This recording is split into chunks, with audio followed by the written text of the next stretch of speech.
ഈശോയിൽ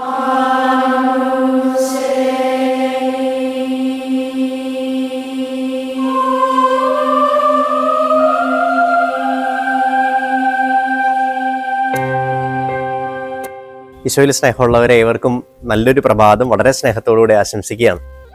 ഇന്ന് നമ്മൾ വായിച്ച് കേൾക്കുന്ന സുവിശേഷ ഭാഗം ശരിക്കും ഈ ദിവസങ്ങളിലൊക്കെ നമ്മൾ ധ്യാനിച്ചുകൊണ്ടിരിക്കുന്ന കാര്യം തന്നെയാണ്. ഹൃദയത്തെക്കുറിച്ചാണ് ചിന്ത. നമ്മൾ പലപ്പോഴും അസ്വസ്ഥരാകുന്നത് നമ്മുടെ പുറമെ സുന്ദരമാക്കാൻ വേണ്ടിയിട്ടാണ്. പക്ഷെ ഇന്ന് ഈശോ വളരെ കൃത്യമായിട്ട് പറയുകയാണ്, നിന്റെ പുറമല്ല അകമാണ് കുറെ കൂടി സുന്ദരമാക്കേണ്ടത്.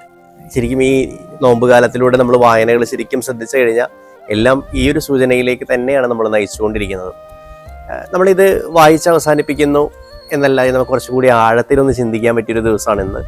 ശരിക്കും എൻ്റെ അകത്തിൽ എന്തോരം വ്യത്യാസമുണ്ട്. നമ്മൾ ഈ പാതിനോമ്പിലേക്ക് എത്താൻ പോവാണ്. നോമ്പിൻ്റെ ദിവസങ്ങളിലൊക്കെ സുന്ദരമായിട്ടൊരു പകുതി നോമ്പിൻ്റെ ദിവസങ്ങളിലേക്ക് എത്തിച്ചേരാൻ വേണ്ടി പോകാൻ പോകുന്നത്. നമുക്കൊന്ന് ശരിക്കും ഒന്ന് ആഴത്തിൽ ചിന്തിക്കാം. ഇത്രയും ദിവസം കൊണ്ട് എൻ്റെ ഉള്ളിൽ ഒരു വ്യത്യാസം വന്നിട്ടുണ്ടോ?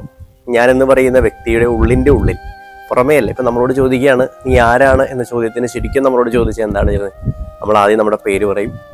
പിന്നെയും നമ്മളോട് ആഴത്തിൽ ചോദിച്ചാലോ നമ്മൾ പിന്നെ പറയും നമ്മുടെ വീട്, സാഹചര്യങ്ങൾ. പിന്നെയും ആഴത്തിലൊരു ചോദ്യം ചോദിച്ചാലോ നീ ആരാണ്? സോക്രട്ടീസൊക്കെ ശരിക്കും പറഞ്ഞു കഴിഞ്ഞാൽ ചോദിച്ചുകൊണ്ടിരുന്ന ചോദ്യം അതാണ്, നോ യുവർ സെൽഫ്.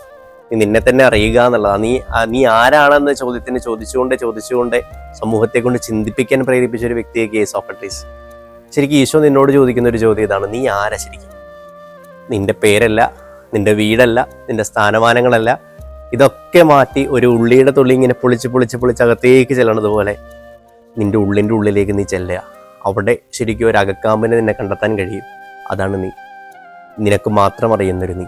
ആ നിന്നെ ഒന്ന് ശരിക്കും ഒന്ന് കഴുകി കിടക്കാൻ ഈ ഒരു ദിവസം ആവട്ടെ. ആ ഒരു ചോദ്യം ആഴത്തിൽ ചോദിക്കട്ടെ, ആരാണ് നീ? നീ എവിടെ നിന്ന് വരുന്നു? എങ്ങോട്ടേക്ക് പോകുന്നു? കൃത്യമായ ബൈബിളിലെ അതേ ചോദ്യം നീ നിന്നോട് തന്നെ ചോദിക്കട്ടെ ഈ ഒരു ദിവസം.